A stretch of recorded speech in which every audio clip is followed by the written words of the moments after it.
In the headlines, South Korea rejects a set of preconditions North Korea has proposed for inter-Korean dialogue, such as canceling joint military exercises with Washington. Greece's left-wing anti-austerity Syriza party forms a coalition with another anti-bailout party, the Independent Greeks, after winning a landmark general election. And Japan looks to Jordan and other countries for help as it's scrambling to save a hostage held by the Islamic State militant group.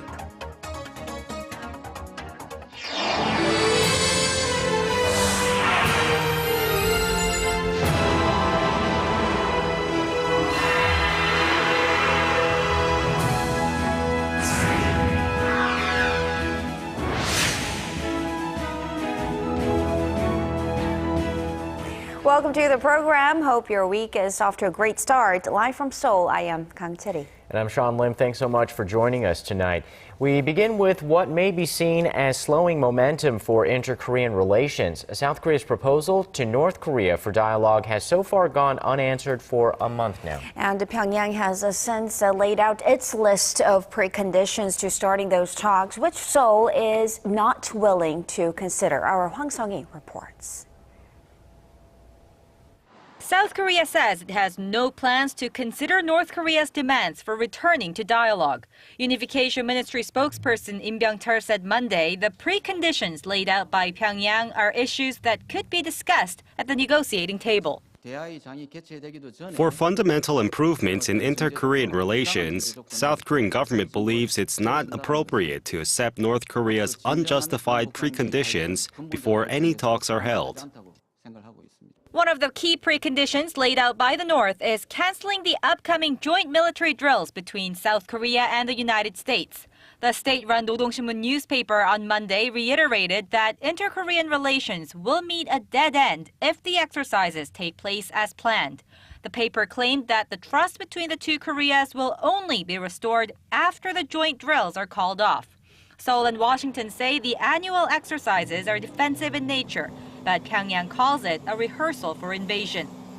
Amid the inter-Korean tug-of-war, chief nuclear envoys from South Korea, the U.S. and Japan will meet in Tokyo on Wednesday to discuss issues related to North Korea. South Korea will hold a separate vice ministers meeting with the U.S. in Seoul on Thursday. Amid fears of a possible loss of momentum between the two Koreas, the Unification Ministry says its month-old offer for dialogue still stands and that it's waiting for North Korea's response. Hwang Sung-hee, Arirang News. After the United States blamed North Korea for hacking Sony Pictures, diplomatic sources in Washington have said the U.S. might be putting Pyongyang back on its list of state sponsors of terrorism. But a new report says the chances of that are slim. Our Connie Kim tells us why. North Korea is not likely to find itself relisted as a state sponsor of terrorism after a new report out of the U.S. suggests that it would do more harm than good for relations with Pyongyang. The U.S. Congressional Research Service says the move would have little economic impact but would hurt international relations. The report also suggests that the North would take the move as a threat to its two-track policy of nuclear and economic development, raising the possibility of a fourth nuclear test or more long-range missile tests. Diplomatic sources in Washington began talking about the possibility of the North being relisted after the cyber attack on Sony Pictures late last year, which the U.S. blames North Korea for and Pyongyang denies having conducted. According to the report, the U.S. has never put a nation on the terror list for a cyber attack. The report also notes that putting Pyongyang back on the terror list would hamper South Korea's current efforts to improve inter-Korean relations. South Korea recently proposed high-level talks and a round of reunions for war-separated families. North Korea was designated a state sponsor of terrorism in 1987 for bombing a Korean Airlines flight, but was removed from the list by the Bush administration in 2008 for complying with efforts to verify its nuclear program. Connie Kim, Arirang News. With this year's policy goals set, President Park Geun-hye is speeding up her office shakeup. She's expected to announce a partial reshuffle of her cabinet sometime this week. Our presidential office correspondent Choi Yoo-sun tells us more. By carrying out a cabinet reshuffle since nominating a new prime minister last Friday, President Park Geun-hye likely hopes to regain public support for economic policies as she enters her third year in office. The president's approval ratings dropped to an all-time low of 30% following allegations of her aides abusing their power and disorder surrounding a document leak from the presidential office. The pending reshuffle, expected to come early this week, will most definitely include a new oceans minister. A ruling party lawmaker close to the president, Yoo Ki-jun, who once practiced maritime law, is widely talked about candidate as his current Busan mayor, Seo Byung-soo. The shakeup could also include the unification and transport ministers, both of whom enter the cabinet after President Park's inauguration. The president has repeatedly spoken about improving inter-Korean ties this year, the 70th anniversary of the division of the two Koreas, and looks set to add momentum to our unification preparation drive. The transport minister could be dismissed after the government was criticized for its investigation into the recent nut rage incident on a Korean Air flight. But the cabinet's economic team, led by Finance Minister Choi Kyung-hwan, will likely stay put to enforce the president's economic revitalization plan and public pension and labor reforms. As for the presidential chief of staff Kim Ki-chun, some speculate he could resign sooner than later, as both the cabinet and presidential office shakeups are expected to be completed by next month. Choi Yu-sun, Arirang News. South Korea's passion for education is known the world over and has been widely acclaimed for its role in Korea's rapid rags-to-riches story following the despair of the Korean War. But as expectations rise and dysfunctions are brought to light, there are new challenges for improving the system. For the latest on what's in the works, our Ji Myung-gil sat down with Seol Hoon, chairman of the National Assembly's Education Committee. U.S. President Barack Obama has praised Korea's fervor for education. However, many say Korea's education system is in need of reform.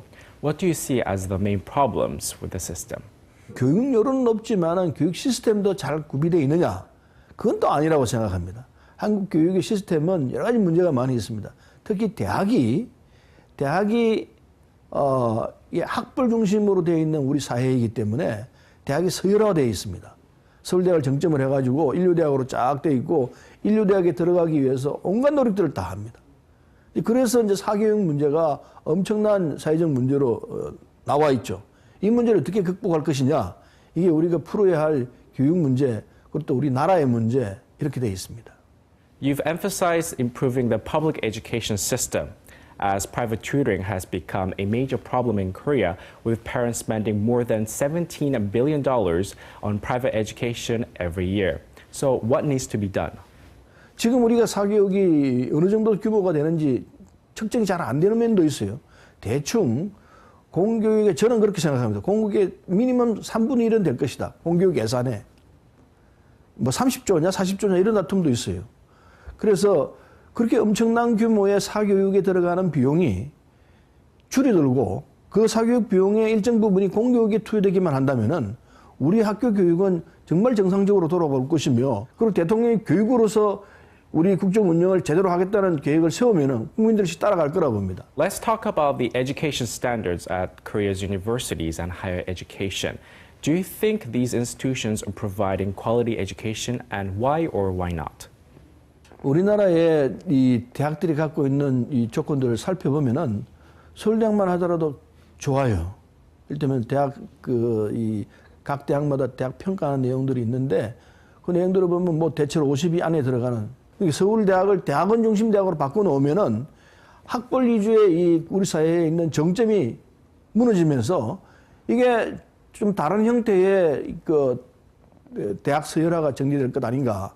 그리고 전국에 있는 국립대학들이 다 같이 한 틀로 묶여내는, 이를테면 파리에 있는 대학들처럼 이렇게 정리를 해내면은 적어도 대학 서열화 그리고 학벌 위주 사회가 깨지는 단초는 될 것 아닌가. What are your short and long-term goals as the chairman of the Parliamentary Committee for Education, Culture, Sports and Tourism?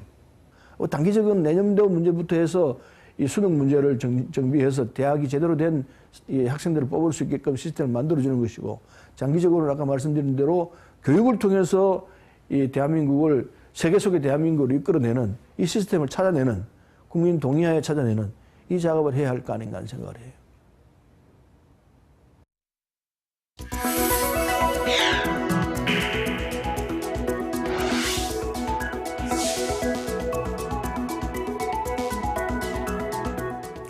Despite slowing growth in China, more Korean companies are eyeing this country for investment options. Many Korean businessmen believe a free trade agreement deal between South Korea and China will open up more opportunities this year. Our Shun Se-min reports.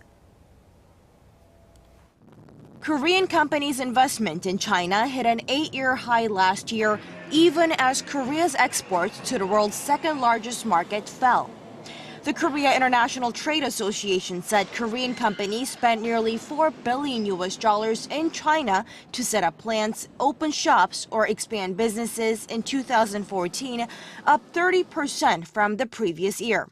That brought $60 billion the cumulative investment in China by Korean companies. The rise compares with a 39% fall in investment there by Japanese companies last year. Officials at the trade association say Korea's shipments to China, which account for about a quarter of the country's overall exports, fell for the first time in 5 years last year. But most Korean businessmen believe they will benefit hugely from a bilateral free trade agreement due to be signed this year. The nation's top tech firm, Samsung Electronics, was the largest Korean investor, pouring some $2.3 billion to build a semiconductor plant in Xi'an. Korean entrepreneurs also saw new service sector opportunities in the market with the world's largest number of consumers. Korea-owned chains of coffee stores like Cafe Bene, Tusam Place, and Man together opened more than 1,000 shops in 2014 alone. Shin Se-min, Arirang News. President Park Geun-hye is urging Korea's financial sector to think outside the box when it comes to investing in ideas. In a video message for an event hosted by the Korea Financial Investment Association, the president emphasized the financial sector's role in helping to realize the government's creative economy and achieving economic reforms. She said Korea is facing an important period where it must prepare for another 30 years of prosperity and called on the sector to support new ideas and innovative challenges. She also vowed government support to remove outdated practices and regulations for the financial and IT sectors to help make them more globally competitive. And under government pressure to increase dividend payments, many Korean companies are increasing their payouts to their investors. But with corporate performance not really improving, that may turn into a problem. Our Song Ji-sun has the details. Among foreign investors, Korean firms have a reputation for holding onto their profits instead of passing them on to shareholders. But those holding shares listed on the Korean bourse are likely to have a pleasant surprise this year. 8 out of 10 companies that have released their dividend plans for 2014 say they increased their payouts by an average of nearly 40% from 2013. They include Hyundai Motor, IT mogul NCSoft, and cigarette producer KT&G. Hyundai Motor raised its dividend payments to $2.8 per share, up 54% from the previous year, despite reporting its worst earnings in 4 years. Its affiliate Kia Motors also raised its dividend payouts by 43%. They're now paying between 11% and 13% of their profits as dividend payments to shareholders, but the figures are still low compared to their global rivals, which boast as much as 30% payout ratio. Stock analysts say it is too early to say that paying higher dividends is a new trend among Korean firms, as the recent dividend increases were not based on better earnings, but on government pressure. As part of efforts to increase domestic spending, the government plans to levy an additional tax to manufacturing companies which do not use 80% of their profits in investment, dividend payments, or in wage increases over the next 3 years.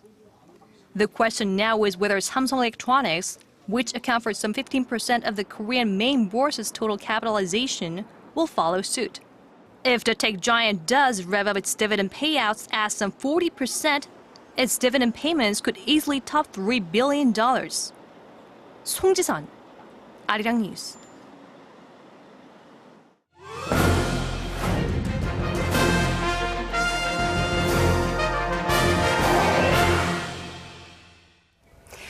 Koreans have become much more adventurous, actually including myself, when it comes to trying out new beers. And with that, we've been seeing quite a rise in beer imports in recent years. And with the rising popularity of imported brands, local breweries have been busy improving the quality of their beers for both the domestic and overseas markets. Here's our Kim Hyun-bin with this week's Industry Insight.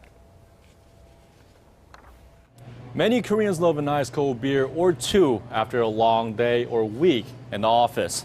Their choice used to be limited to mostly Korean beer. But now you can easily find beers from all four corners of the world, even in a regular grocery store, like this. Not too long ago, it wasn't all that common to see imported beers on store shelves in Korea. But in recent years, imports have been swelling. Foreign brands like Asahi, Heineken, and Guinness, to name but a few, are stacked high and wide. The imported beer trend started to take off in Korea in the mid-2000s and has been intensifying ever since. Top dog at the moment is Asahi. The Japanese beer has been #1 in the imported beer market in Korea for the last 4 years and continues to widen its base of loyal customers in Korea with its crisp and refreshing taste. We wanted to differentiate the taste of our beer from our competitors, and I believe that has been appreciated by our customers. We expect sales to keep growing. Last year, Asahi imported over 26,000 tons of beer into Korea, triple the amount it imported in 2010. Overall, beer imports to Korea topped $100 million in 2014, jumping 24% from the previous year. Korea exported around $73 million of beer, leaving the country with a deficit of almost $38.5 million last year. So why are Koreans increasingly choosing imported brands over old local favorites like Obi, Cass, and Hite? Korean consumers are going from high alcoholic content beverages to low, so beer sales are increasing across the board. Tastes have broadened too, as more people travel and study abroad, so they become fond of the beers they tried overseas. Feeling the heat, Korean breweries have been rolling out fresh brands that are quite the departure from their original beers. In the case of Obi, it released 2 different brands last year and upgraded its premium Obi beer to give it a deeper taste. Local beer companies are also developing new flavors to adapt to the changing tastes of the Korean consumer. Given the surging number of domestic and foreign brands in Korea, Korean beer makers are looking overseas to make up for their weakening sales at home. Korean breweries exported $4.5 million of beer to Iraq last year, becoming the Middle Eastern country's 3rd largest supplier. Hite's Jinlo, which began exporting to Vietnam in 1966, now ships to some 60 countries. And OB is expanding its overseas markets, including Mongolia, Hong Kong, and Australia. Kim Hyun-bin, Arirang News.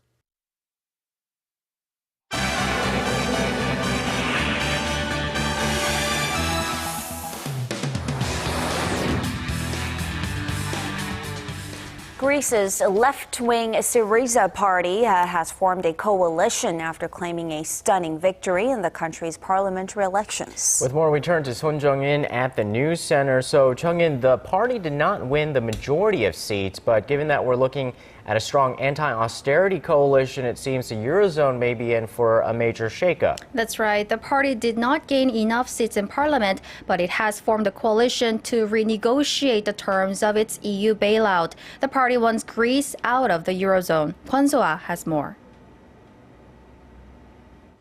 It took less than an hour of talks for Greece's newly elected far-left anti-austerity Syriza party to form a coalition with the Independent Greeks, a far-right party also against austerity.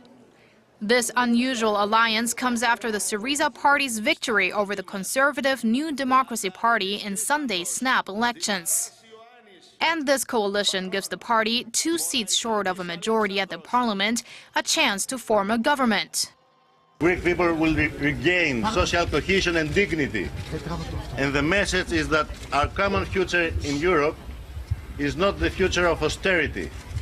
It's the future of democracy, solidarity and cooperation. Syriza's main pledge was to undo many of the reforms the outgoing government carried out to keep the Greek economy afloat. And its win and coalition with another anti-bailout party sets up a showdown with international creditors that have been pressuring the country to tighten its belt. The European Central Bank, one of the creditors, was quick to reaffirm its stance of no debt relief for Greece.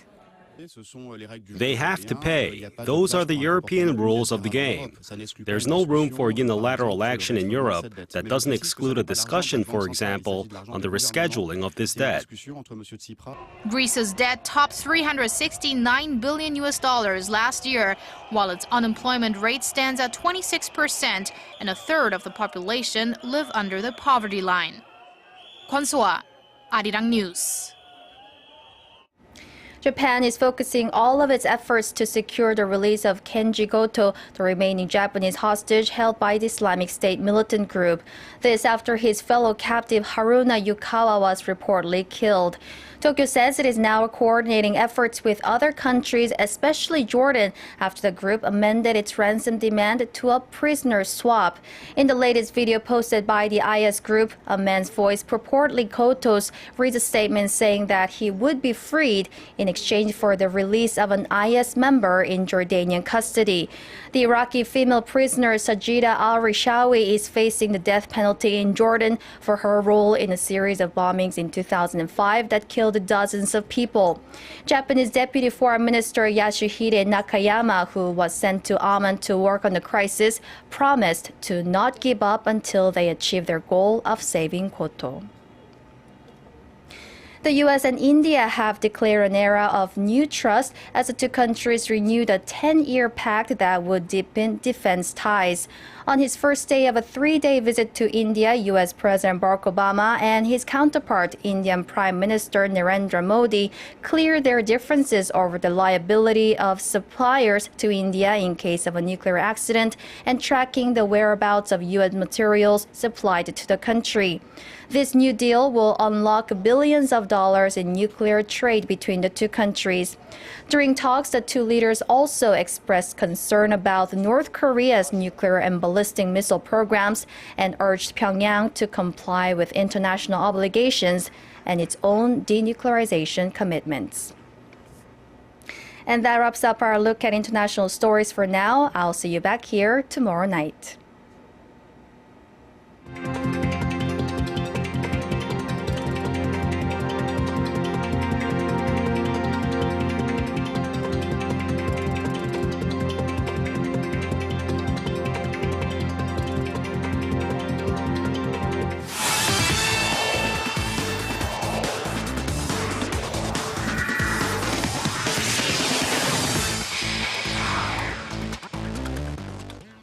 Hello everyone, I'm Stephen Che with the Sports Brief. Kicking off, South Korea reached their first Asian Cup final in 27 years after getting the semifinal win over Iraq in a dominating display on both ends of the field. Avenging their 2007 semifinal loss to Iraq, the eventual Cup champions that year, the Taeguk Warriors took over the match and produced a 2-0 victory. Now we had Lee Jung-hyup. He put in a header in the 20th minute to put Korea up 1-0. Then Kim Young-kwon, early in the second half, put it away with a left-footed strike. Now winners of 5 straight without conceding a goal, the streaking South Koreans will either face Australia or the United Arab Emirates in the Asian Cup finals on Saturday. Meanwhile, Korea's top swimmer Park Tae-hwan was found to have tested positive in a doping test. In a statement, his management agency said that while Park acknowledged the results, the positive test came from the shots he received from chiropractic care 2 months before the Asian Games. Now, the Korea Swimming Federation and his agency are projected to hold a press conference to shed more light on the matter and discuss the possible measures lined up against him. And leaving all that there, we head to the hard court in the capital Seoul as the SK Knights took on the KT Sonic Boom. And the Knights controlled the tempo as the Sonic Boom struggled to find the rhythm on offense. Aaron Haynes and 4 Knights ended up in double figures in scoring as SK beat KT for the 5th time this season. And that's all I have for now. Your weather's up next. Have a good night.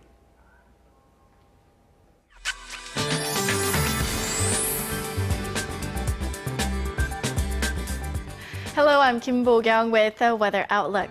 Clouds continue to hover nationwide with sporadic showers falling in Chungcheongdo and Jeollabuk-do provinces. And on Tuesday, snow or rain will hit the eastern coastline. And with a cold front moving in from tomorrow through Wednesday, heavy snow is expected. Other than that, most regions will get to see clear, sunny skies. Now, taking a closer look, more than 30 centimeters of snow may fall on the mountains of Gangwon-do province, where a heavy snowfall watch has been issued already.